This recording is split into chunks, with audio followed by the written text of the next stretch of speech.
There's an intro that you do, man. I forgot where, but this is intro. You, there's something that you say in the intro. I can't remember exactly how it goes, but you say you were with the eagle and what is that about exactly? Oh, shoot, Do you know okay, what I'm talking okay. about? I say, like, "Peace to all my tribe peoples, dark-skinned fly eagles, five-fingered being, breathing, keep your minds peaceful." So, basically, the five-fingered being Yeah. is what Deneb translates to. So, basically, that's anybody, I think, can be Deneb, like, in that way because it means, five-fingered being. So, and then just, we've really, like, respect Ah, the eagle because the eagle is like we consider the messenger, the one that is closest, the highest up to to creator up there, flies the highest and very sacred. So kind of pray and the eagles and the hawks, they definitely kind of deliver the messages. Sometimes we even consider like some of the ancestors could maybe return as an eagle or a hawk and kind of sometimes you see them fly above and good thing to, like, leave a little offering out, say a little prayer, and just, it helps kinda, like, stay grateful.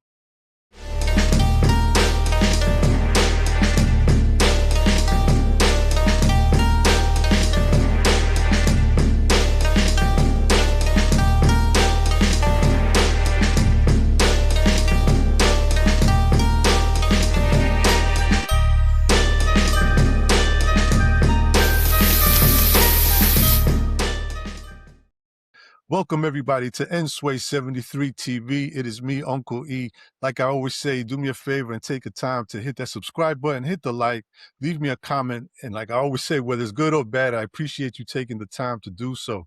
Man, joining me tonight, I have, I want to call, man, usually I'll say just an MC, but this gentleman is more than just an MC. Besides being an MC, he's also a hip hop ambassador, a cultural ambassador, poet, musician. He wears a lot of different hats. And for me, one of the most important things that I take away from this gentleman is the fact that he's an educator, whether it's on the mic, making appearances and speaking, uh, or just through his music. He's someone that I feel there should be more attention.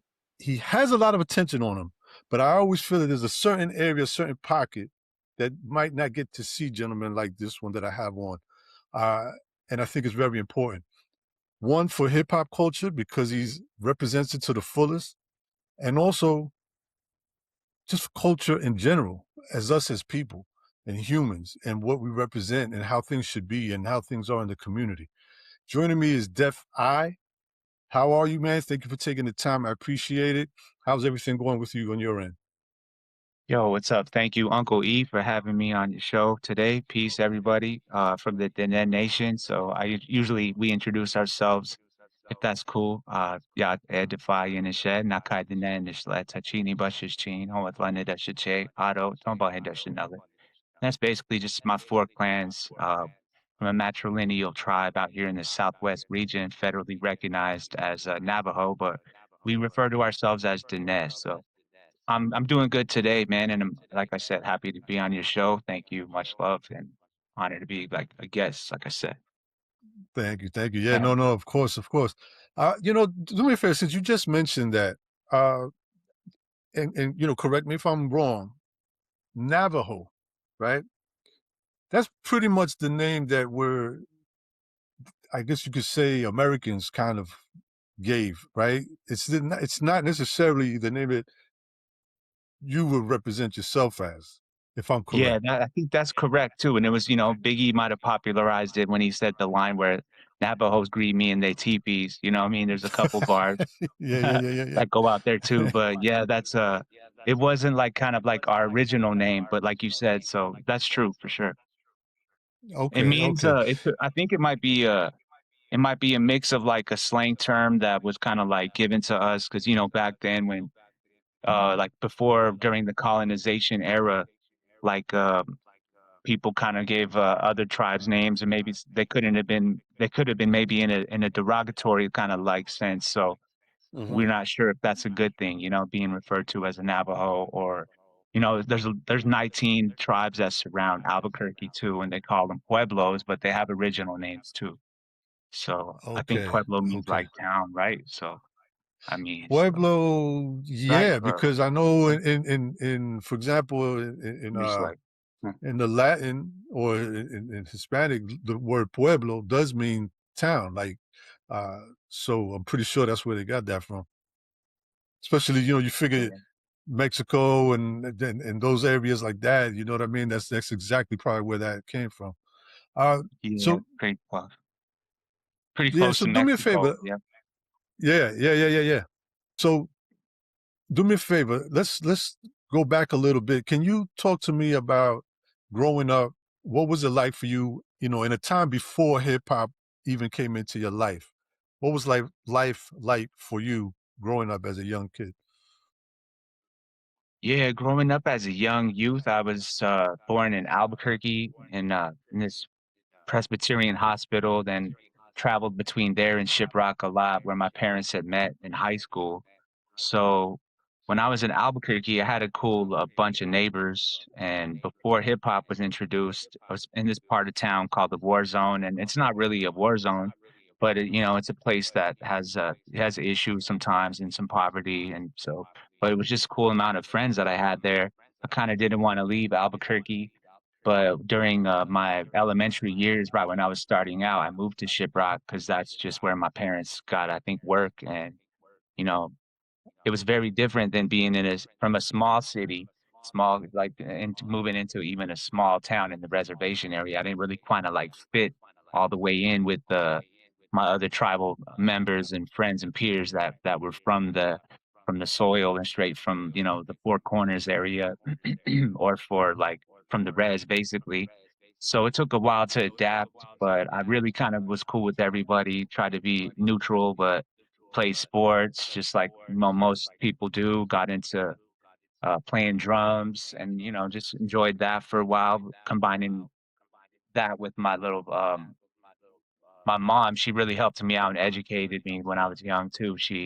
Through my grandparents, and they kind of helped raise me. My grandparents on my maternal side, my grandfather's name was Eddie Mike.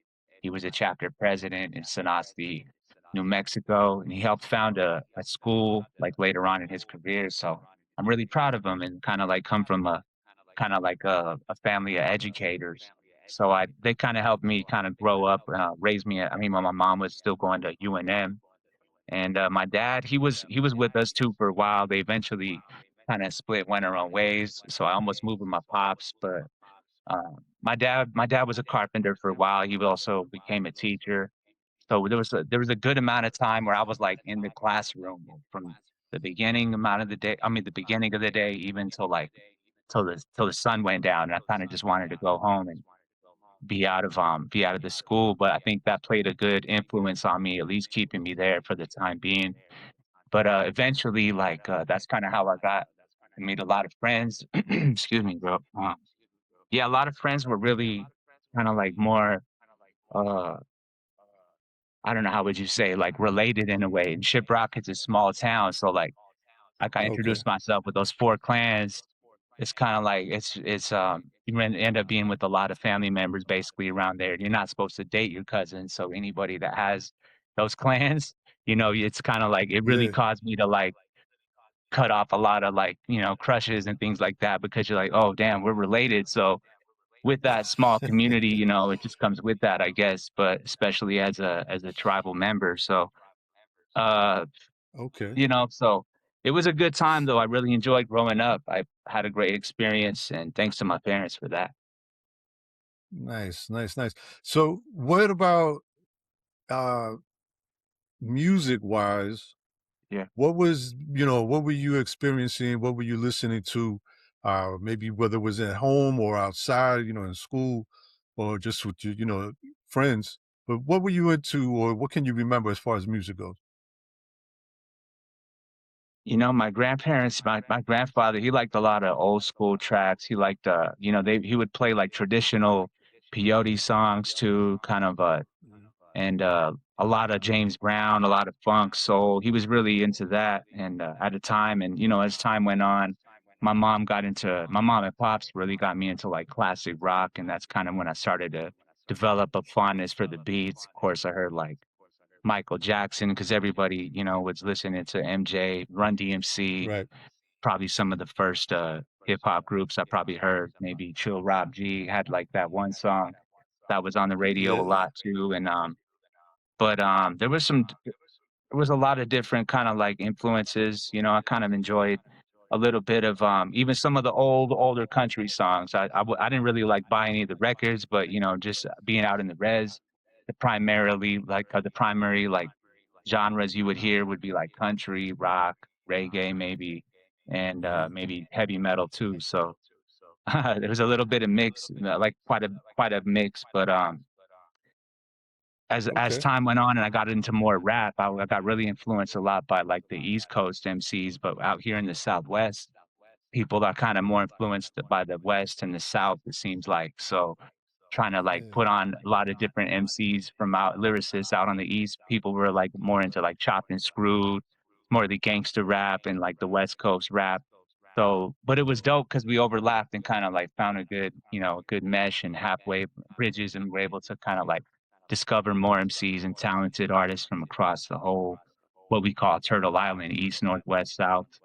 So that was a good experience being able to, like, build, and that's kinda how I met some of my best friends who ended up being, like, MCs too eventually, Okay. my Okay. older brother too. Before I ask you the next question, you've mentioned the res a couple of times. For those that may not know, what exactly is the res? Yeah, so the res is like, short for reservation, basically, and this was, like, land that was, like, Mhm. allocated from the federal, like, the basically, the feds, basically, I don't know how to describe it, but we're technically Mhm. supposed to be a sovereign nation, but I don't know, some people define it as being, like, federally sovereign in a way, because in a way, like, there's this what we have is the Bureau of Indian Affairs, they call it the BIA, and, Mhm. they deal with, like, certain serious issues that some of the local agencies or groups can't really cover or handle because it's so spread out, so rural. It's very rural, so, um, I wish we were more sovereign in a way, but so a lot of tribes got, like, displaced from their homelands, and so we got put on this, historical event. It's kinda known as the Long Walk, and the government forced our people to travel from our homelands out to the Bosque Redondo, which is like Fort Sumner. And, that's kind of how we were able to sort of survive. Some people escaped. There's like tales of people who didn't go on the long walk and they were able to like hide out in the cliffs and mountains and just certain places and not be subjugated to certain assimilation and like, the whole boarding school era also affected a lot of our people and kind of they tried to strip us from our actual cultural identities. And so kind of like hip hop kind of really kind of helped me reground and reconnect to my roots in a way too, in a way. So that's kind of, I mean, a lot of Yeah. us were kind of going through all of this and spiraling downwards. So just kind of want to bring it back to the essence of like why I think really hip hop is so powerful, healing, and like important for us on the res too. So, but yeah, the res is like we got the biggest res in the whole like Turtle Island, but um, there's so many different other tribes out there that got like small reservations, even like smaller than a res. They'll have like a village. Okay. Gotcha. So, Yeah. uh, you mentioned the as far as hip hop goes, the East Coast caught your attention. What was it? Do you remember exactly what was it about the East Coast hip hop that caught your attention? Was it a particular group, an artist, or what in particular?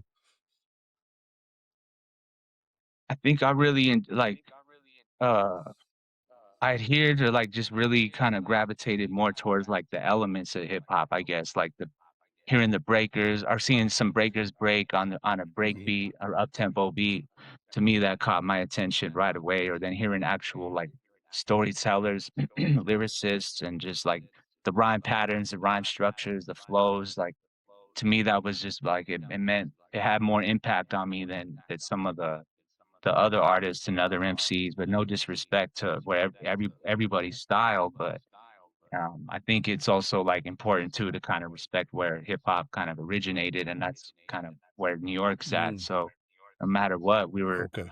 I think it's good to like kind of do research too. So it was dope to funnel down this the rabbit hole of like the whole different universe of hip hop or multi I don't know what to call it, but it's like the whole global communities are like whole the globe's got so many dope different styles, but I think like the way that breakers were breaking from New York is just like that essence, the foundation, and like the same with the scratch, the DJing and the style writing and the rapping. So I mean, kinda it just makes sense to me, I think, to just kinda, like, show res and pay some respect to where it started too, especially, if you can visit and, like, uh but yeah, I don't know, I'm trying to think about what else I really, like, really what really kinda attracted me towards, but I would say, like, being at, like, some of the battles too, the battle part about hip hop, and it seems like Okay. the other types of regions, I don't know if they were hosting many battles, but I thought of the competitive sport and just being able to not have to settle it this way, but you can go, battle it out maybe through some type of one of the elements. I thought that was dope, or maybe even more. Right, right. So I thought that was dope. That's what I love about one of the things, I guess. So yeah. Okay. Okay, okay. So, were you, some I've heard of some artists, right, MCs that they say they love, let's say, the art of writing. They like more the aspect of writing rhymes. Then you have some that like the battle aspect. Was there one particular form that attracted you more than another, or was it kind of all equally the same? Kinda equally the same, but, like, when I was just starting out, I was really interested in, like, battling because Yeah. I thought it was a fun way to get your name out, there was no social Uh, media at the time too, I guess, and yeah. I wasn't, like, starting out that early, but it was still, a time where there was a lot of tournaments, and even out here locally, there was actually, events where there was more battles happening, so I thought it was a good proving grounds to at least try it Okay. out, and then if how see how it goes. If you don't if you take a L, just come back the next time, and it just Right, kinda right, got right, better right. from there, right? Yeah. Okay, okay. Okay. So I'm gonna keep that in mind, right? So the battle rap.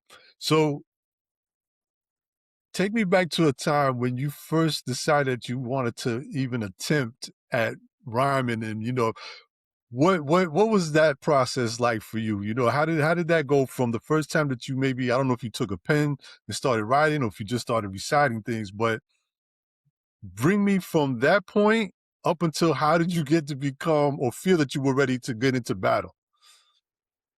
Yeah, that's a good question. I think the first time I tried to pick up the pen was probably like hearing other maybe just hearing beats for the first time or getting a chance to get a beat, like when you could get the Okay. track too with the instrumental, and that would be able to do something instead of just hearing the rapper over it, but uh or the MC. But basically I think I was with my older brother, his name was Shane B, and we used to just kinda just do what normal kids would do, like I said, sports and whatnot, but then one day, we would wrestle too and just kinda play fight, but one day we were just kinda like after wrestling each other, just so tired and everything, he's like, "Yo, let's just put on one of these tracks and it beats," because our neighbor, Gabe, his name was Gabe Dixon, he had, I think, Napster or, like, downloaded some beats, like, early, so we were able to kinda, like, have a good selection of beats, like, on CDs or, just, forgot what he had. He had a mini disc even back then, so we just tried it out and just really enjoyed, like, even just freestyling. We weren't writing yet, we were just trying to freestyle first, I remember now. But then, we tried to Okay. do some raps after a while, and there was other kids in our school too that were also, like, finding their way into rapping. Some of them stuck with it. But, I think for the battle rap part, I think after a while, there was this, one event that there's this dope dancer, his name's Wesley Austin, and he became Poppin' John. He's from out here in Farmington. He's a super dope popper, but he Okay. he always he always stood out to me, like, as being, like, somebody I thought who could be worldwide, and he became, well, worldwide respected, and props to him, but he used to, like, kinda be very sociable back then and just if he heard you rap, dance, DJ, or, maybe paint, he would connect you with somebody. And so he heard me rap and he connected Mm, me with this older guy named Mitch.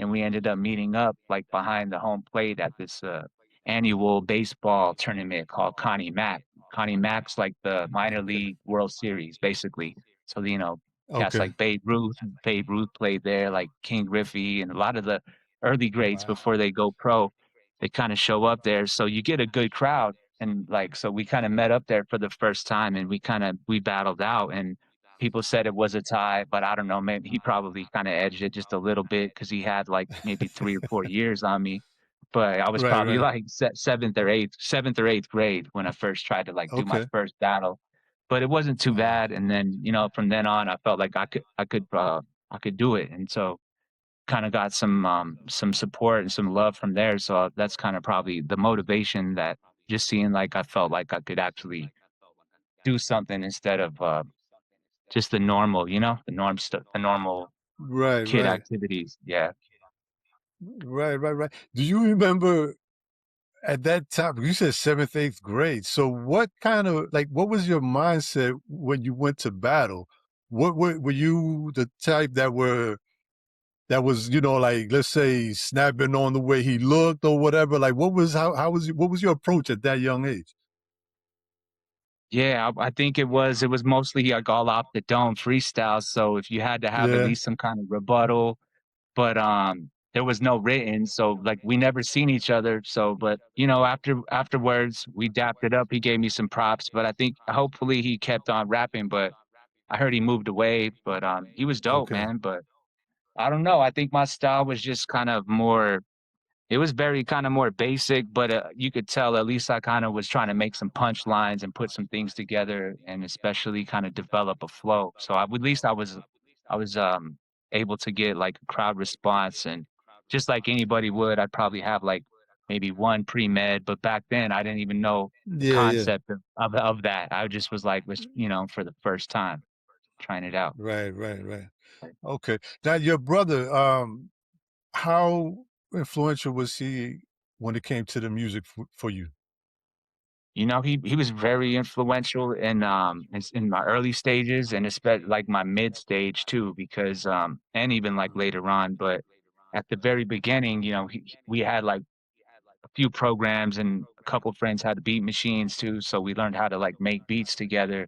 We learned how to like I got kinda like a lot of influence from my flow from him at the beginning parts too, just because he was my older brother. He's my half older brother through my dad, so 7 months Okay. older.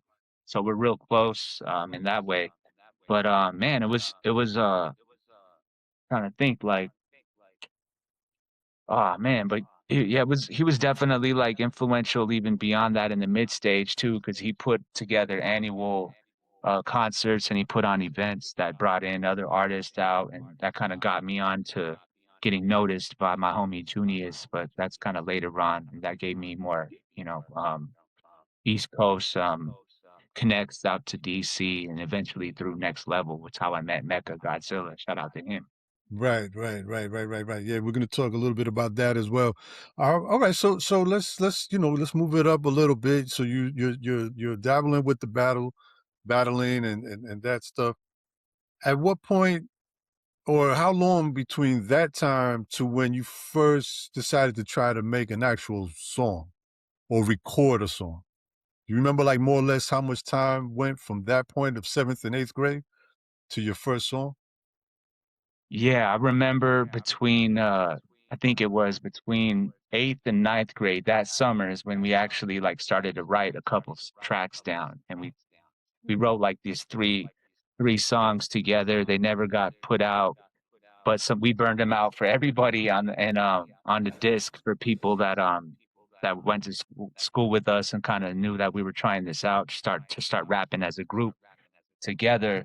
It was, Gabe on the beats, and then Shane and myself on the raps, and, Okay. that was probably the first time. That was the So first maybe, time. like, about At 7 months to 6 months, maybe, something like that. Oh, okay, so pretty not pretty fast then. Now, at that point, did you guys even get to a point of trying to shop a demo or anything, or not even? You know, back then we didn't really have any outlets to shop to. There was a couple of bigger rappers out there. This one rapper probably named Lightfoot. He had a came through with a couple artists, but I think he had like maybe Kid Frost writing some of his rap, and I'm not sure if they were at one point Mm, like had some stuff dropping together, but he brought down this other artist named Flawless, who eventually became Twin City Tone. But you know, we mm, thought about okay. maybe sending some stuff to them, but I don't know if they would have been interested. There was this other local two Danet rappers, Mystic and Shade. But I don't know. I don't think we were really ready to like shop it as a demo. You know, we were just kind of barely Mhm. developing their style and like still getting there, I guess. Okay. Okay. Okay. So now you were part of a few groups before you actually went solo? Yeah, actually, it was a part of a few groups. I met my best bro, Wake Self, like in high school, like maybe I would say freshman year, maybe sophomore year. And we had a group together called Definition Rare, and then we became a part of this All Elements Native Hip Hop Collective or hip hop crew. It was a FOF crew, Foundations of Freedom. A lot of these Mhm. the FOF crew still kind of branched out into other crews, and shout out to my bro Randy B and a bunch of others. We were kind of just always going to jams that they would host in Gallup, New Mexico. That's like on Route 66. Now, I mean, it was now it's not Route 66. It's actually the old highway 666, but now it's 491. It's kind of like a Okay. notorious it's a highway, but anyway, that connects Shiprock and Gallup. It's like a 90-minute drive. I would just go there probably almost every weekend or every other weekend just to spend time and try to practice freestyling with after I met Wake, we would just meet up all the time and just practice. And I was with a couple other groups even before that too. I had a good friend of mine named John B, and we rapped together. We didn't put like records out, but just at the very beginning, we were all like aware of each other in the San Juan County community, and it was a good Mhm. time, man. I definitely miss like the camaraderie like of all the groups, and even after Wake, we kind of Definition Rare. We got into another group. It was a small independent record label called Skull Control Records. So shout out to them too. They were, we were just all a mix of like Albuquerque. So after high school, Wake and I Okay. just kind of like, we kind of already wanted to pursue hip hop and what we were doing with them, with rapping and entering battles. And so we found ourselves kind of like missing school and not being able to keep up. And so we kind of just, got our GEDs and just kind of moved to Albuquerque. And that's where we met a lot of the Skull Control crew and just the Albuquerque hip hop community out there, and it was probably some of the writers that actually were the first ones and the MCs. You know, we would just do verses and record in other studios and trade verses for like maybe being able to stay over or something like that. I don't know. It was just kind of Yeah, just yeah. having fun making music together. Right, right, So right. yeah. Okay. Okay. Can you remember the first song that whether it was in the either one of these groups or afterwards, which was your first song that you actually recorded and put out physically for people to be able to hear? It might be this beat that was produced by Percy Wells, maybe. I'm not sure the title of it actually, but Wake and I had this album too, this Desert Heat album with Okay. Definition Rare. So some of those joints might have been probably our first songs. And Wake sounds very different. You know, we had this very like we were rapping before our like his voice changed. So he had a high pitch, you know, mid, you know, his voice was very like up here versus like when he rapped later on, he had a low Okay. tone. But then he eventually, Right. you know, he balanced it out later on as time went, and he had a different tone later, but, you know, it was dope to hear him, like, evolve, and I think we both Evolve. did. Yeah, You yeah, yeah. you could hear it in the early records, and some of it's kinda like, I don't know, I kinda wanna take it down, but, you know, it's just a part of our evolution, I think, and growth, and it's sometimes I'll just look back on it Oh, and yeah, just yeah, smile, you yeah. know what I mean? It's cool. Yeah, yeah, of course. This is I Yeah. think it's also fun for people that are fans to be able to find those type of things and be like, "Oh, shit, like, look how these used to sound," or, uh, what was the response that you guys got from that song when you finally put it out? I think, like, it was a pretty good response, I think, for the most part. Let me think, we some of the first songs that we've ever did, I mean, just like probably a lot of MCs and artists, they never came out, but the ones that I think Yeah. that did, uh, shoot, I think people were really kinda surprised because Wake was probably, like, 16, 15, I was probably, like, 17, 18, maybe. So we're pretty young, and I think, like, for the amount of, like, appreciation we had for hip hop and, like, really trying to put some rhymes and quality into the bars, I think, like, people were kind of surprised, so to see, like, 2 young bros, 2 young friends, like, just kind of giving it their all, I guess, and we would show up to every open mic we could or, like, any battles or any events, and so I think with that, like, that kinda helped kinda build sort of a small response in the community, but we weren't really, like, getting played on, like, radio or nothing like that. It was just, Mhm. very kinda local Albuquerque community based and passing it around at the jams, and this was, like, when people had, like, some good DVDs, tapes of, like, break battles and dope events, and so our crew kinda put up, like, a very small, like, demo version of, like, the crew and just had a quick showcase, and I thought that's kind of what helped us out a little bit too, get out there. Okay. Yeah. Okay. Now, what were your aspirations? Like, 'cause you said there weren't a lot of platforms or like outlets. I mean, excuse me. Uh, but what were you like? Did you? At what point were you trying to envision like how can I get my music to reach more people? What do I need to do? Do I need to try to get signed to a major label? Am I going to try to do this all on our own? What? At what point did these type of thoughts start processing? I think it might have been maybe when we met my friend Greg, out in Santa Fe, and actually got to go to some dope studios and got to see what it was like in the studio. Gabe went on to become a engineer at the Conservatory of Arts, I think it's called, out in Arizona. It's a big studio too, and so when we had our first studio experience like that, I think it was probably a time where we had to kinda shift our minds and, like, really focus on the music, and through through that point, trying to put a couple songs out, I think that first album I mentioned, I was still kind of into battling back then, and Wake was too, and Wake was super dope at battling, like, a lot of cats he was really Mm, super dope off the dome, and so okay. I think, like, he's really surprised a lot of people, and we kinda were known to be kinda together rapping, and so, um, when we kinda got a chance to do some of our first tours and have this album out and stuff,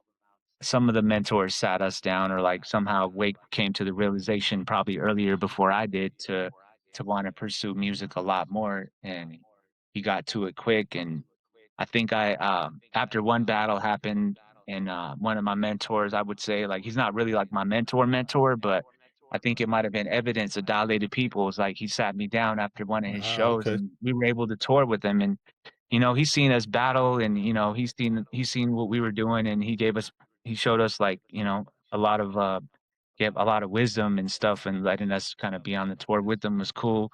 Learned a lot from him, and, he was cool enough to, like, really ask me the question, like, serious thought, like, "Is this kinda what you wanna be remembered for by your people, just being a battle rapper?" is what he asked me, and I was like, "Damn," that kinda sunk in Mm, with me, and I thought, "You know what? okay. That's true."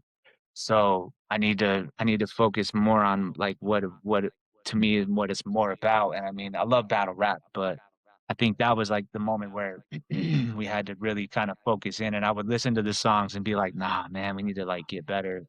And I think that's what really kinda sparked it off, hearing MCs like him, maybe even there was this group that, Binary Star, like One Below and Sanam Silla, they were a dope Mm, duo, and they put out the Masters of the Universe album. I think it was distributed by this hip hop shop in Albuquerque, where we're from. It's called LA Underground.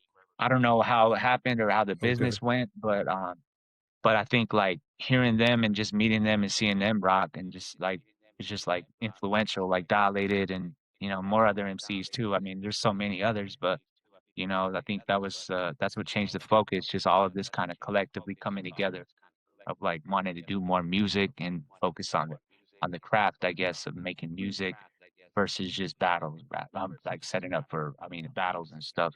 Even though that was Got before we even made any money off the music, kind of we earned a little, at least a few dollars, making some, some battles and stuff, winning a few tournaments. right, right, right, right. Okay, so then that you would say that that's kind of that pivotal moment where you guys start to realize that you have to sort of make a little shift. And now let's okay, we might jump around a little bit, but I want to tie in a little bit of your background as far as we were talking about Danae. Now you just told me about this story and trying to focus more on being, songs and formulating. At what point, or maybe this was always in your mind from the beginning, I'm not sure, but that's what I want to ask you. At what point did you find it important to be able to talk about issues and things that are related to your background and your culture and everything that was going on, as far as infusing that into your music? I think it might have been when I was like meeting like the crewmates of Foundations of Freedom that kind of helped me realize that like that this that MCing is kind of like a continuation of like storytelling in a way of like kind of what our well I guess our culture is more like I would say more oral tradition passed down. We weren't really taught to write until like not that long ago. So we wouldn't write our history down. It would just all be passed down through word of mouth. So, I felt like I always kinda had Wait, that "Oh, what up? My bad." hold on. I don't. No, no. I don't mean to cut you off. You just said something that was kind of interesting. I don't want to forget that. But you said Yeah, it was more oral, and it wasn't until not that long ago when you guys were writing it down. So when you're yeah. saying not long ago, as far as writing it down, how long are how long are we talking? Man, like, some people out in the deep res, they don't speak English, so sometimes, I think it's when the when the colonization era happened, the boarding school era, that's when they really things changed, and we were kind of forced to write, basically, certain things down in English.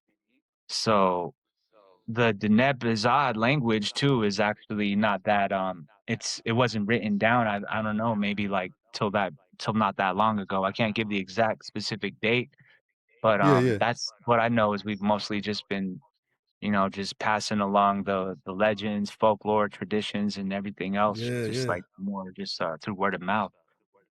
So, I think, like, when I was, hearing more about the creation stories and, like, more about how there was these 2 twins, and there's a lot of, like, other these stories that kinda coexist, I've kinda come to find out, like but, there's 2 twin stories about these heroes that saved the Earth. One of them, he was, like, blessed to have, like, a shield, and the other had this, lightning bolt, so, like, some kind of electricity, and I was always thinking, like, in a modern day form, like, can if hip hop can save the world, I don't know, this is just, like, me just being a kid, like, dreaming big, but, like, Yeah, yeah.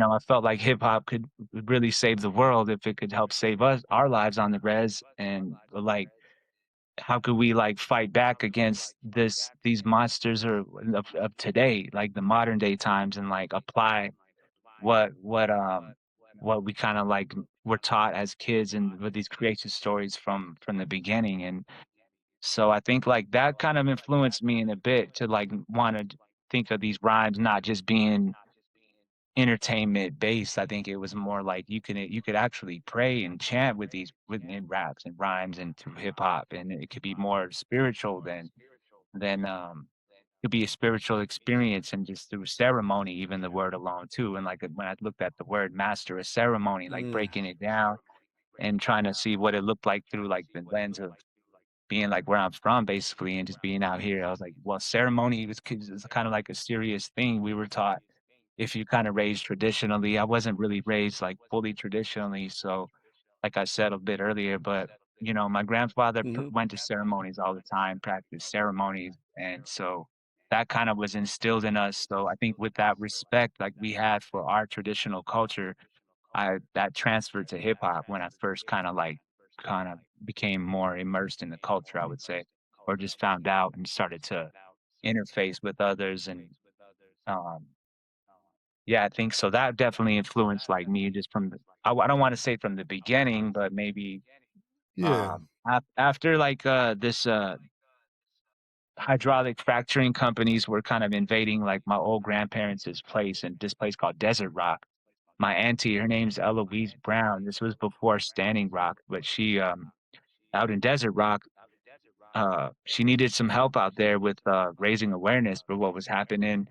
And so that's when Wake and I were kind of like asked to help support, and we did. So that's kind of how we got started with kind of wanted to apply our voice in our music and hip hop more towards like positive events and issues that are going on in our res. But that was a tough one because it was so far way out there. It didn't receive the media like the No Dapple did, but I thought it was like definitely how we got started before then. So I think a lot of these issues and just like Wake was already like kind of raised in this small town on the res too called the Rue or Fort Wingate. So he was kind of like a res kid, even though he wasn't like primarily he wasn't Dene, he wasn't he was part Mexica, but when you look at him, he definitely looked like he wasn't native. So it was just kind of cool how he kind of already understood, and we already just kind of like took him in, and he was already like a res kid more than I was in a way. So, but I don't know, man, Right, like, my right, mind right. state was Wow, already kinda like this yeah, just kind of we just kinda rapped about what we knew and just what we know I mean, what we seen, and it wasn't, like, super serious yet, though. right, So, right, right, right. Man, you know, listening to you now, as a collective, right? As far as Danae, let's just say, just speak about that. Do you know how important is it for, I guess, the story or the history of, let's say, Danae, right, to be known, like for it to be out there? And what I mean is, because as you're speaking, I'm thinking about when I was in school and growing up and things that we were taught or you might learn in school, for example, right? And I'm listening to you say that mostly everything was passed down orally. Not a lot of things were written down. And in my mind, all I'm thinking is that that means that there's not really a lot documented, right? So the history and stuff that we might be learning definitely cannot be 100% correct, right? yeah, Uh, I think so, do yep. you know like how important it is, if it is important at all, let's just say to the Dene tribe? Is it something that they care about, that the world knows exactly what the history was and how things are? Or is it more just kind of taken care of within? I think it's like for the ambassadors that I think that are out there representing, especially like the dancers, I think they do a good job at getting the message out there. A lot of times, like they travel probably more than I do. Some of the dance groups Mhm. that get called upon, they're more traditional, and they do some amazing like dances and ceremonies. But it's I would say it's important for them to I mean, it's important for us to get the message out that, like, who we are to, like, I guess, reclaim our narrative because we've always been kinda, like, looked at kind of in a I don't know, I don't wanna say sometimes people look down on us, but just like any other person of color, sometimes we live near border towns where a lot of things happen, and so, yeah, a lot of the stuff wasn't documented back then, just passed down orally, so it is important for us to kinda, like, tell our story. And that's kind of where I kind of wanted to really focus and thought, how could I play a role? How could I apply myself? Was just like maybe recording our history down or recording like my story through raps and maybe I could somebody will check it out, the catalog maybe years down the way and hopefully gain something from the story or from the recording, the rap or the song and so in that way, like when I'm rapping about like more cultural based like issues and stuff, I think it's very important to like kind of try to produce, try to promote it, I guess, and say not just release because there's not really anybody else telling our story. We're very like a small marginalized percentage of the population. So if we're not gonna tell our stories, like, who really is, and I think, like, it's time, like, many of us are, like, mostly getting into film. I see a lot of native artists now getting, like,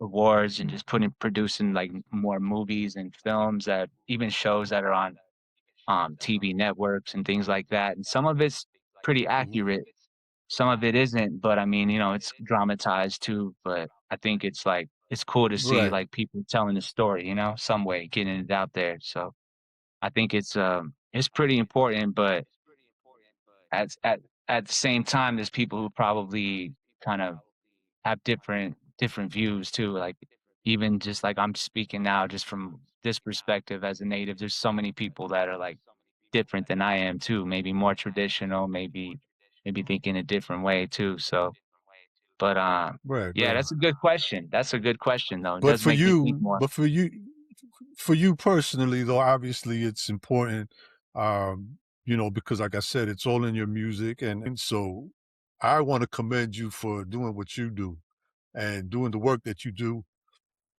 And Thank you, like I brother. said, it might be met with some pushback, because sometimes people don't want, we all know the truth to be out there, and sometimes they want to keep that away from others. You know what I mean? So it takes a lot because you could have easily taken a different route and been like, "Listen, I'm just going to make some music to entertain, make some money, do what I got to do, and that's it.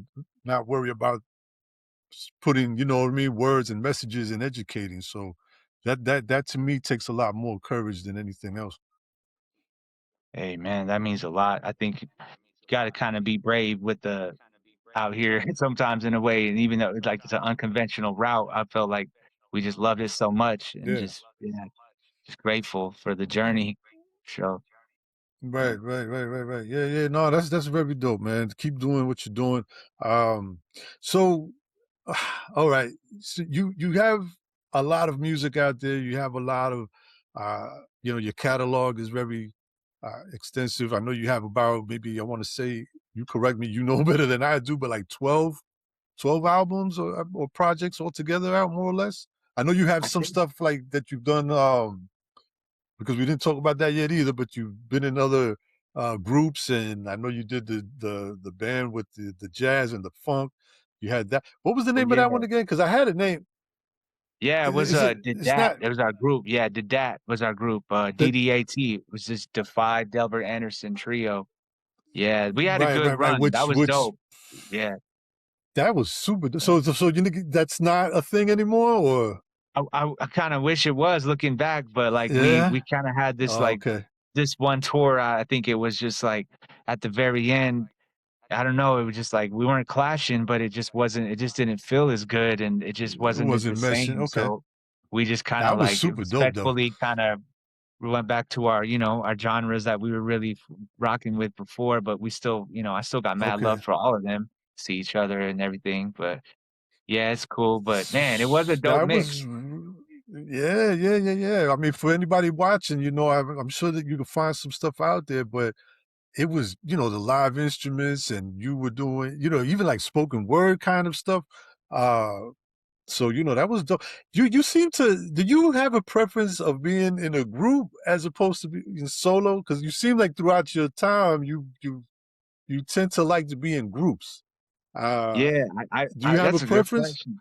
Yeah, I appreciate collaboration, and I Yeah, really enjoy, like, the process, the creative process when you're able to experience it with yeah, another person in the same room, that's dope, but, sometimes, like, with, other projects or groups, just, still can send files and stuff, but, yeah, I really enjoy being in a group, at least because yeah, being an artist is sometimes, especially out here, it's I don't wanna say it's always lonely, but, like, you really do find yourself working a lot and just kinda, like, if dedicating my full time to the craft or dedicating, my full time to the art and just lifestyle, it's really kinda, caused me to put other things aside and hmm, I trying to get my priorities straight more, but, like, sometimes I, just, miss like, being in a group makes you feel like you're not, like, doing it just all alone, I guess, and just you have more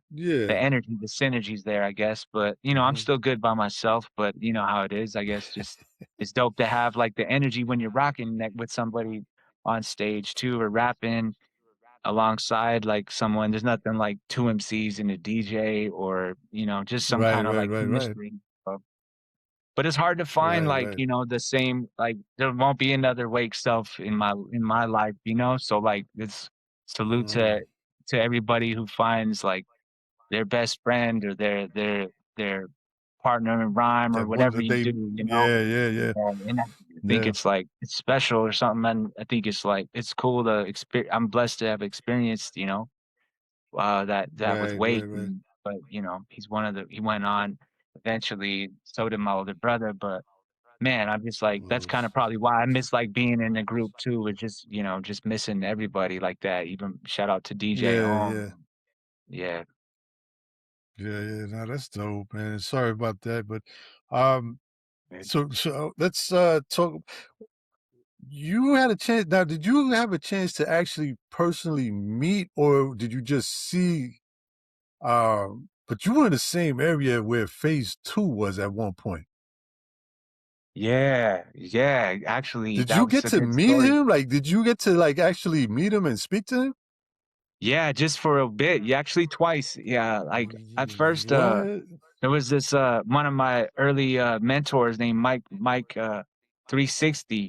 He put this event together called the Tortuga Project, and he was a part of this crew called the Box Turtles, and he had other crews, and, he was just a really dope beatboxer and a flute player at the same time. He combined, like I thought he was, like, one of the dopest beatboxers with the flute, and when you hear him or if you No, heard that's him crazy. before, it's very distinct, and he would bring out some, I think he brought out Coco 144 in phase 2 for this B-boy jam, and then after that, they painted a mural, so I got to see phase 2 paint, like, a dope piece, and that lasted on the wall What? lasted for years in Albuquerque, and from that point on, I was like, "Oh, this is dope," can like, to see, like, the where, some of the hip hop elders and like, originators kind of, and innovators, come Yeah. out to where we're at in this small town of Albuquerque. But, it was dope. Later on, Mike stayed in touch with them and his family even after, Wake and Phase 2 went on. Um, I got a chance to meet, Phase Two's one of his right-hand men, like, KD, I think his name is. I went out to the Bronx out there and just got to pay some respect and just, it was just a kind of a tough time though, very emotional for everyone too, just, but because they went on kinda not too far in time, but phase 2, of course, um, man, I'm definitely hugely influenced, so I got a couple pieces from KD that phase 2 put together. Is one of them is, like, I still wear it all the time. Don't really tell people much about it, but it just means a lot to me, just to know that it was woven by him and Like a it's it was like a like a piece yeah, that you like could that you it's a ankh, like the ankh, the ankh? yeah, yeah, yeah, yeah. Ankh, yeah. Man, I don't know where it's at, but yeah, but that was that was a Oh, dope man. Yeah, experience that's too, and just, yeah, that was a crazy experience meeting him back then and just seeing him and, like, he was actually seeing some of the breakers break from where we're from, and I think he was just analyzing the style, maybe I thought it was a blessing for us to be in his presence for sure. wow, that's crazy. Yeah, for anybody wondering, phase 2 is sheesh, man, like, what do you even call phase 2? Like, That's for true. in the graph, I mean, not even just graph, just in general, man, phase 2 was such a god, right? Like, God, like, when it came to graph and man, definitely a legend. So that's great. That's so dope. I never got a chance to meet phase 2 or see him. I wish. Mhm. That's dope. Yeah, that was Wow. ah. Um, did you ever dabble in any other element besides MCing? Yeah, I tried to dance a little bit, but like I said, like Poppin' John was like and there was a lot of dope dancers out here that were really good. And so I Yeah. thought I wasn't really dope enough to hang with them, man, but, like, I respected it totally and, like, didn't I didn't really wanna mess the cypher up because everybody was getting better and better. I felt like I was just, like, very low, like, it wasn't that good at all. And, we Wake and I, Where, like, oh, what was that? no, Oh, no, I but was just Wake gonna and I say, were tried you to were uh-huh. Oh, my bad, fam. What were you gonna say, Uncle E? I was just gonna say, I was gonna ask you, were you more of like on the floor or more up top? Were you more like popping, or Probably did you more like up try to top. do the windmills? Yeah, Yeah. I couldn't really do full windmills, so, like, I had, like, a little up rock, 6 step, and maybe, like, 1 or 2 sets, but after I, like, seen Okay, what okay. people could really do, I was like, "Damn, this is, like I'm not anywhere on their level."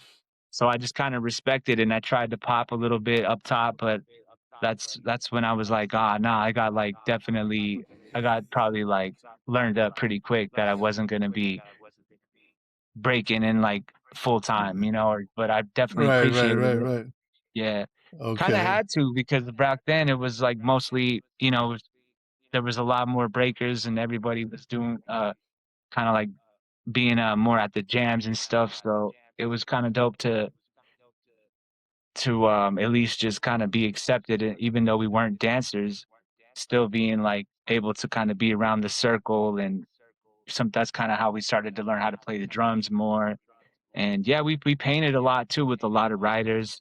Sometimes we go to other small places and cities and just paint up a little bit. There's a train line that runs through Albuquerque, through Phoenix, and Mm, so even through Gallup too. It runs straight through Gallup because it's like the Route 66.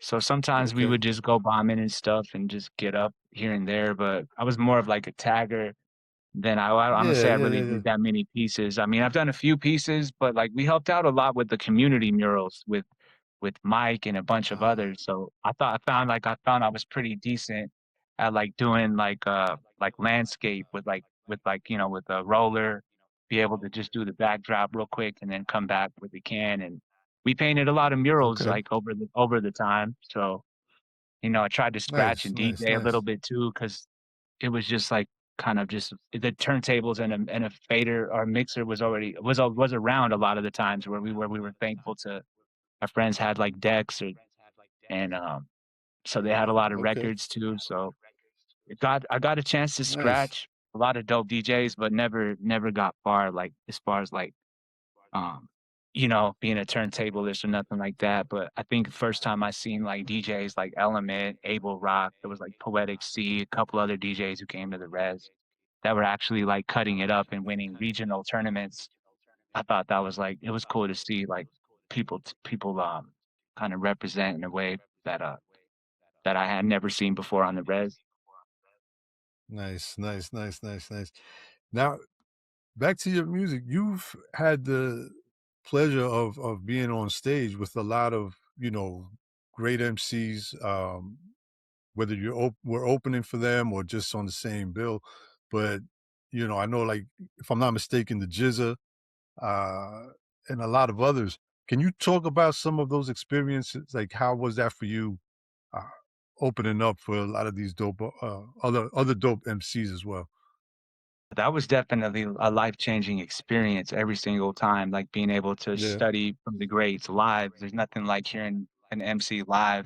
Of course, I appreciate the records too just as much, but being able to go up before an artist I thought like is an honor. It's a special opportunity. So you got to be able to at least prep enough and deliver a good set because you're setting up the mood and vibe energy for the next artist. You don't want to like have downtime or like let people like leave or like people will leave if they're not, entertained. So we threw Right, this right. weekly we threw weeklies for like I think 9 years. Wake and I like part of the this old school weekly. It was called Vinyl and Verses.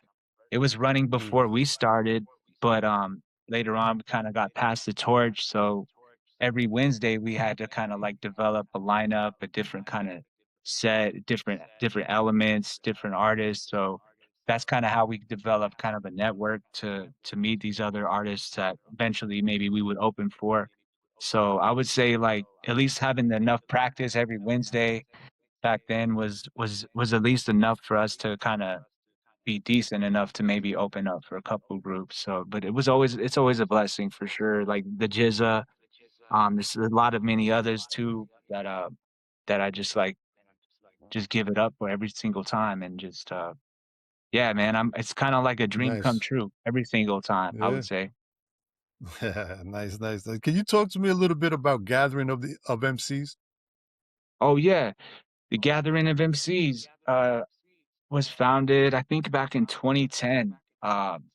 It's this first well when Wake and I going back to the early years kind of, but it still leads to the Gathering of MCs. I got to mention Speed One because Speed One is an MC and a DJ. He's a he paints too, but Speed was known for also being a bridge from us and like the venues that 3 venues that really existed in Albuquerque that were hosting touring acts that, like you mentioned, like the Jizza or anybody who's dope, whether it's mainstream or alternative or underground even, or just like national touring acts would go through these venues.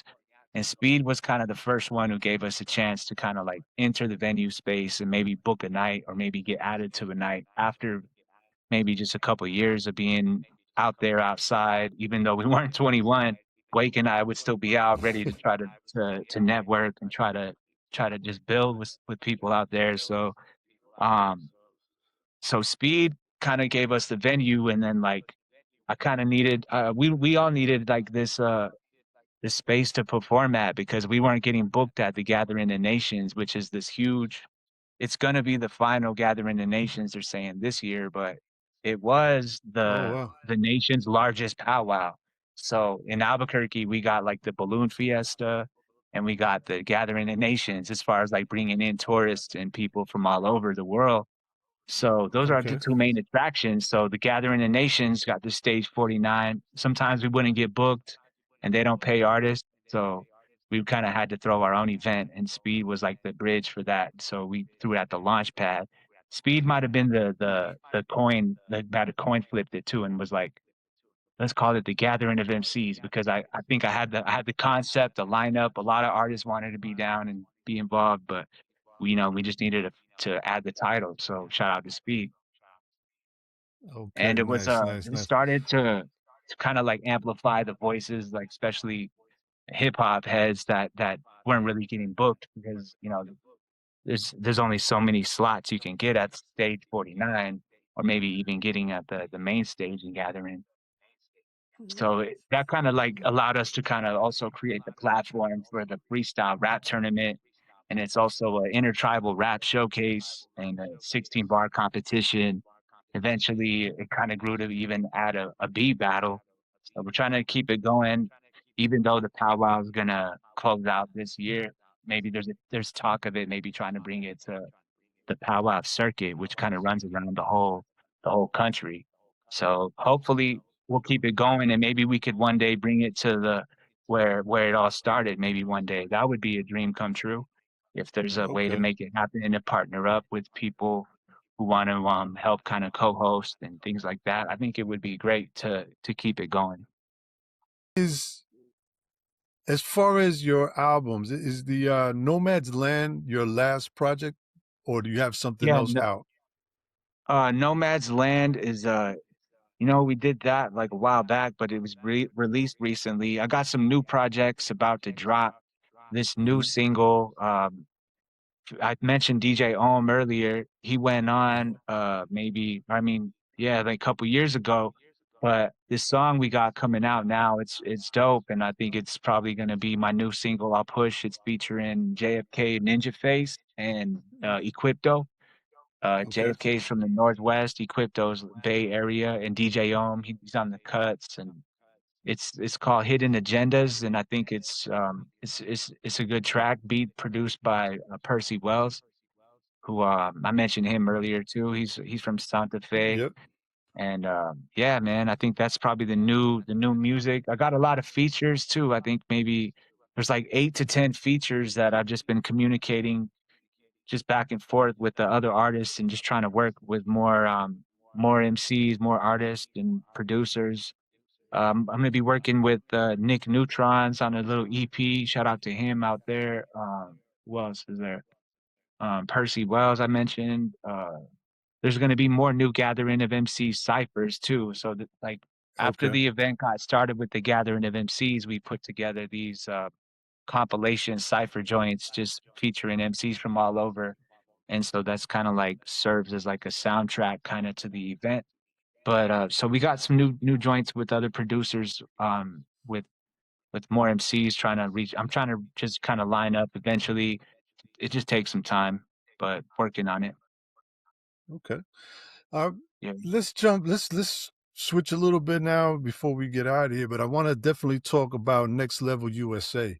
Uh, how do you come across Next Level USA? How do you become involved with them and, a cultural hip hop ambassador for Next Level USA? How does all of that start?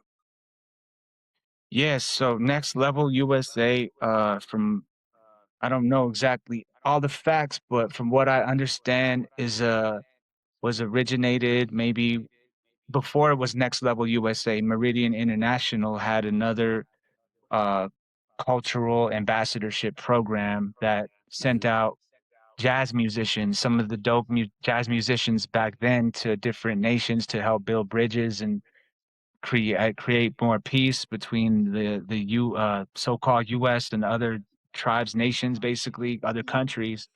And so, nowadays hip hop is kind of very powerful and it's culturally worldwide. So I think the government realizes the power. And at first, I was a little like reluctant to kind of apply for Next Level, but I found out about the program through meeting Junius Brickhouse, who was he served, I think, in the military, but he was already a hip hop head back then, even in part of Assassin's crew. But after all that, he was just Mm. traveling the world and happened to stumble upon the Res Life Music Fest where I was performing. My brother Shane threw the event, and we became friends. Oh, wow. I think what stood out was like just me rapping on the roof instead of like on the floor.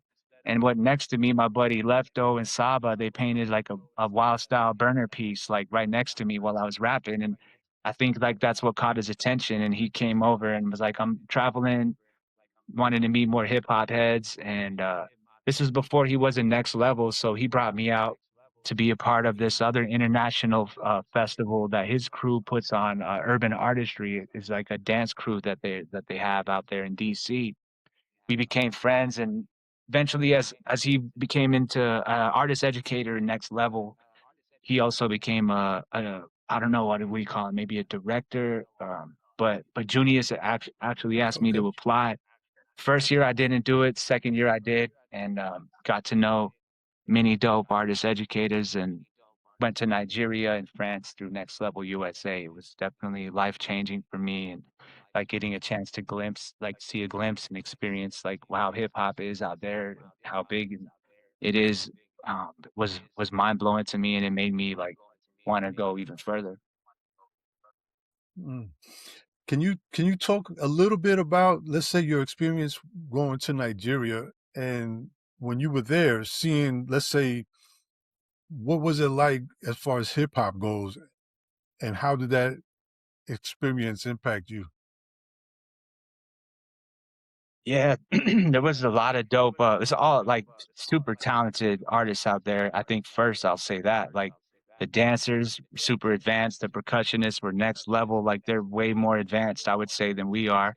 And I would Mm. say like as far as like beats and just I could only imagine what the some of the rappers were doing. But I heard like the South has some of the best spitters. But what I was in what's called the North. But man, it Okay. was amazing amount of talent out there. I would say the MCs really do are they actually do the people, even not even the MCs, the people actually really care about what you're saying. I guess back then when we showed up, there was people who were risking their freedom and maybe even their lives just to come out and build with us because they were had curfews going on because people were being kidnapped and things like that. So we came through at a time where there was a lot going on, and it's kind of tough to explain like how complicated the politics are out there, but the hip hop is so strong that the students or the artists that we were fortunate to work with, they when we found out that they were risking a lot just to be with us and hang out, we really had to give our best. And so I Mhm. think that's it shows like how strong that hip hop, how hip hop I can't even word it right. I just kind of get emotional thinking about it because the trip was wild, but Yeah. it was a good experience in a way to build with them and like just kind of get a glimpse of like how dope it is and how dope they are. Some of the words, different languages that they rap into, and they have their own slang and just flipping their own kind of different dialects was super dope. And the way that they actually kind of care about the lyrics, I was gonna say was at the time there was Migos, the three of them when they were all a group they Yeah. went out there to Nigeria, and some of the MCs in one of the classrooms or the sessions we had, I mean, they were telling us that they kinda, like, weren't giving them the love that they're used to getting out here in the on this side of the world. Yeah, yeah, yeah, So, yeah, it's yeah. like they were really wanting to hear him actually rap, you know? And so I thought that was dope to hear. So, yeah, they care about a lot They about lyrics too. right, right, right. That's fu Ah, man, that must have been a really good experience um, to be able to see right there in front of you, right? Like, they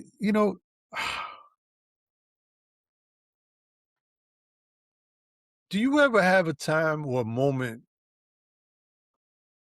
that sometimes you ask yourself, is hip hop as what we know, right? As a culture, as hip hop, like it's in good hands, that the future still looks bright for what hip hop culture is in the aspect of what we're talking about, meaning affecting people's lives and helping people in different parts of the world deal with things that they might be dealing with. It's something you spoke about it for yourself as well, how much it helped. Uh, do you think about that? Do you see it going strong for some more years to come? That's an excellent question because I ponder that sometimes, especially while I'm just like alone, sometimes on my travels and thinking about like the culture and as a collective and everybody out there. Uh, I think it's gonna go strong for a long time, and especially in other countries. I think too. I think it's gonna go strong. I think it is. I think it's gonna last a long time. Maybe the styles are gonna go maybe different, but I think it's gonna like a circle. Maybe it'll come back to I'm hoping that it goes back to like the four main elements where people kind of break it Mhm. back down to the original kind of like styles and just giving thanks to the foundation again. Because I see like, fashion does that. I mean, a lot of Yeah, different yeah. things. So I think it's gonna go. I think we got a bright future ahead, but there are certain times where I'm questioning like what's going on because I mean with how much we're kind of leaning towards the online and like the presence, and I do miss like the actual like physical analog events and just being there in the moment with people too. And I think like as long as we don't tap out of like connecting with ourselves with who we are as people and like the grounded and just being active, kind of not always on our phones. But I mean, even taking advantage of technology is dope too with hip hop. But it's just it's a good question, but I feel like there's so many younger generations of like artists now that are emerging, especially dancers, and I feel like the art's always going to be there no matter what too. So I think it's headed for a good direction, but sometimes a lot of the younger artists that I do meet, I kind of wish they would research more of the generations before. So I think like Mm. I really kind of wish that they would, but they are curious that those that I do get a chance to meet, like some of the younger, like maybe middle school to high school students, they'll ask who are your favorite artists, and I always try to give like or who your most inspirational artists, and like I always try to give them a good balanced list of like MCs that I Mhm. feel like would offer some great music Mm. content for them. So, and then also for them to like hear some of the dope MCs that we grew up listening to and kind of like bridge that between the generation. I think that's is something that we could all do as much as we love the craft and want to keep it to ourselves. It's kind of like we got to pass it on too. So I think that's kind of like one of the main things I try to share and like what kind of fuels me and my passion to kind of like build with the youth and try to share what I love and what I kind of my experience with the culture, I guess. But yeah, man, Mhm. that's a R good question. Yeah, yeah. I think sometimes, uh, there's a lot of us.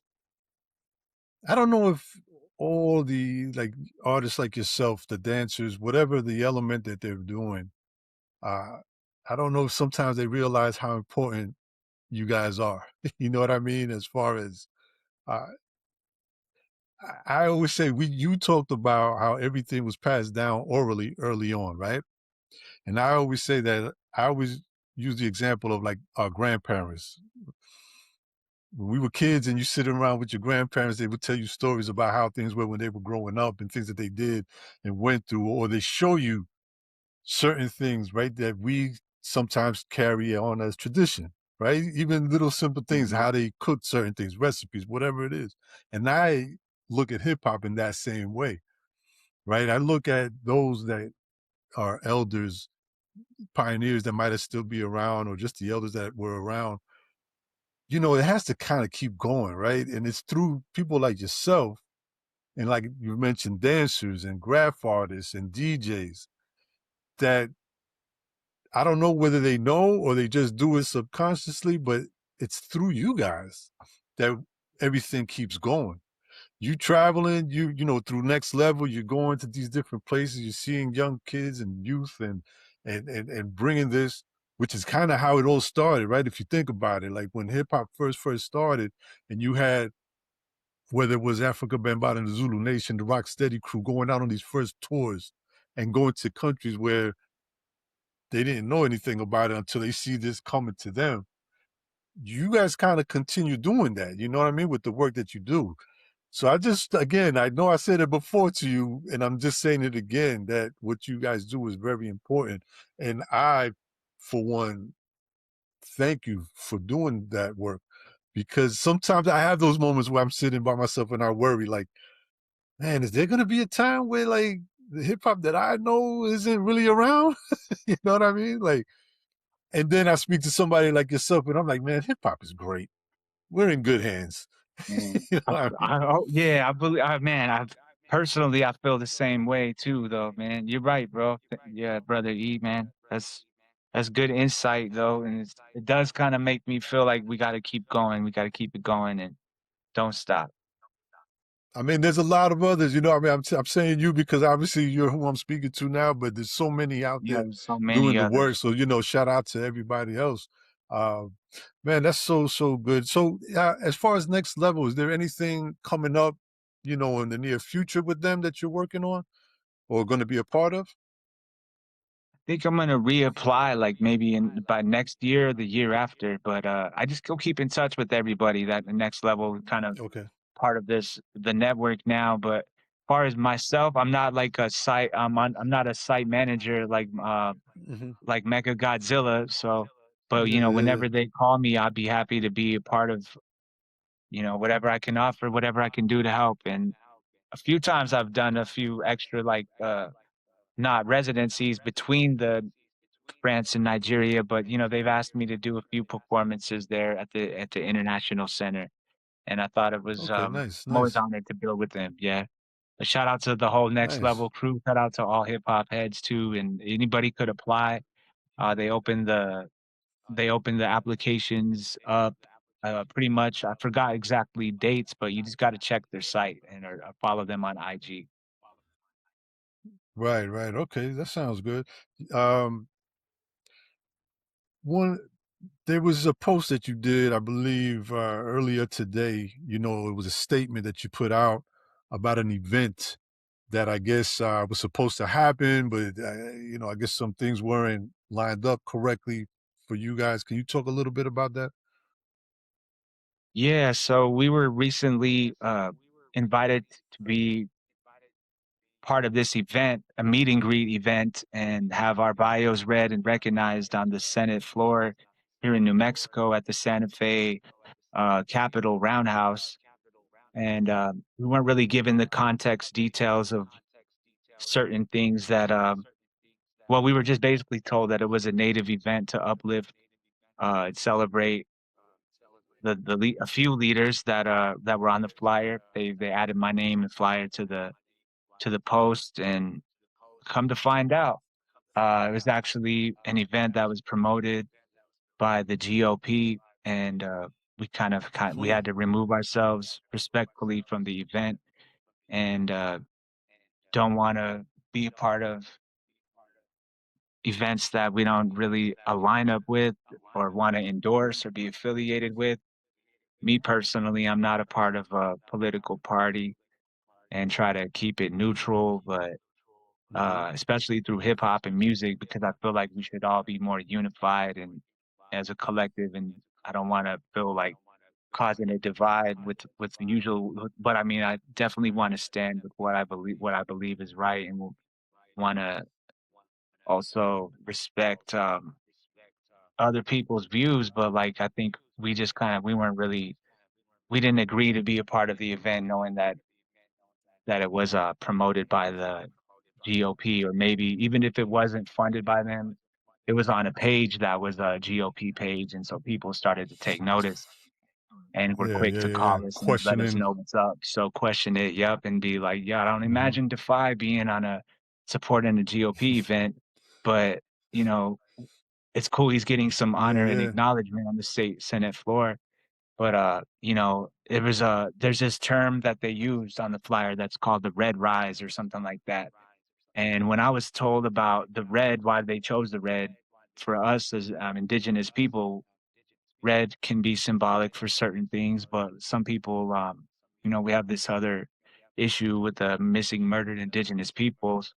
A lot of people end up missing or end up in tragic incidents where there's homicides involved or murders, and people don't get found till later. And sometimes the cases aren't really explored or investigated like other cases are in the cities. So like for instance, like I was talking about being sovereign, and so they'll have to bring in other people outside who probably don't know the area as much, and the cases usually don't get solved. There's so many people out there dealing with that. So that's what I was Wow. told the red was meant for the MMIP, but come to find out, Hmm. um, I think we might have been misled or lied to. So that's just kinda like something Okay. I guess we gotta be careful, and, like, I kinda wish I had a team to be able to kinda check the sources a little bit more, but To dig. Yeah, yeah, yeah, yeah, yeah. yeah. But thankfully Wow. people were quick, That's crazy. So we just kinda put a Yeah. statement out just to kinda collectively, Okay. and, trying to take the right steps now to just kinda maybe even throw our own event at at a different place that's more neutral. Before we go, do me a favor, because I didn't even ask you your name. Def with the dash and the I. What exactly does that mean, and what does it stand for? Yeah, so I think the word deaf, back in the day, it was like synonymous with being dope. And I think in third grade, when I Mhm. moved to Shiprock, I seen this hip hop glossary book. Somebody must have got it, but it was just like a little hip hop education book for elementary kids. And I was always quick to like flip it to the back and look at the glossary. And then that's when I seen the word deaf. It was the first word. That and maybe dope. And then so it just kinda stuck around, like, DEFI became an acronym short for definition rare, or as a definitely eternal, forever eternal. Like, you got hi-fi, lo-fi as a sound. Mm. Defy is supposed to be, like, in the middle. I kinda grew up playing baseball on the res at this place called Fort Defiance, and so I was like, this was a special place because that's kind of where I, grew up in a way, and come to find out, like, I was pretty defiant by nature too. Like, I had a hard time, like, obeying, like, authoritative figures, and just kinda wanted to I had a hard time kinda just dealing with that part, I guess. But I mean, and I started to wonder why and question that more, and then like come to find out, I guess like my great grandfather, his name is Bijorshi, and he used to be a leader back in the day, and he led a rebellion, and so I kind of like really Mm, paid some respect and spirit for like the spirit of like that warrior, or like having that the resilience, and maybe that goes kind of hand in hand with being defiant or not kind of like being subdued and still being able mm, to kind of coexist and be free. And I think that's kind of like sort of kind of the other defy, but without flipping the Y to a letter I. And it was just like right. it seemed like it was cool to kind of like tag to and just kind of Yeah, yeah, try yeah, to add a yeah. little, make it just four letters, two syllables, kind of quick. Yeah, Yeah. yeah, yeah, yeah. Yeah, it's funny. See, I'm glad you said that because every time I see your name, I'm just like, I kind of associate it with that in a way. You know what I mean? Like quick tags and it's the short, four letters. It's not too complicated. That's dope, Yeah, bro. yeah, exactly. Uh, so man, for everybody checking this out, first of all, I appreciate everybody tuning in, but make sure to follow Defy on Instagram. Check out his music on all digital platforms, and I'm sure it's Def dash I on everything, right? Yeah, yeah, you can find me, Defy, Def hyphen letter I. Right. Okay. So make sure to go check it out. A lot of good music out there. Look on YouTube as well. Whatever your favorite, form of absorbing and listening to music and stuff, but he's on there, and I definitely recommend you listening. You see, I'm not just saying check it out. Listen and pay attention because there's so much you can learn from just one of his songs, and he has plenty. Thank you, everybody. Make sure to go check him out. Thank you. Defy Instagram, YouTube, Apple Music, whatever it is. Please go support. And pay attention to anything that's coming out. If you have anything, coming up in the near future or whatever, man, please let me know. Just hit me up. You have my contact, and I'll make sure to do my little part and help push that, man. Thank you so much for having me as a guest, and I value this conversation very much too, sincerely, bro. Like you said, like this is giving me the hip hop vibes that I felt like I really kind of needed to reground and go forth with, bro. So Oh, thank you, man. And I'll be following the journey and keep up to date and also tapping same into the here. next one. All right, brother. Same, Thank you. same, same, same here. Same here. Once again, everybody, thank you for tuning in. This is Nsway 73 TV. Until the next one, I am Uncle E. That is Dead Fire. Peace. Yeah, peace.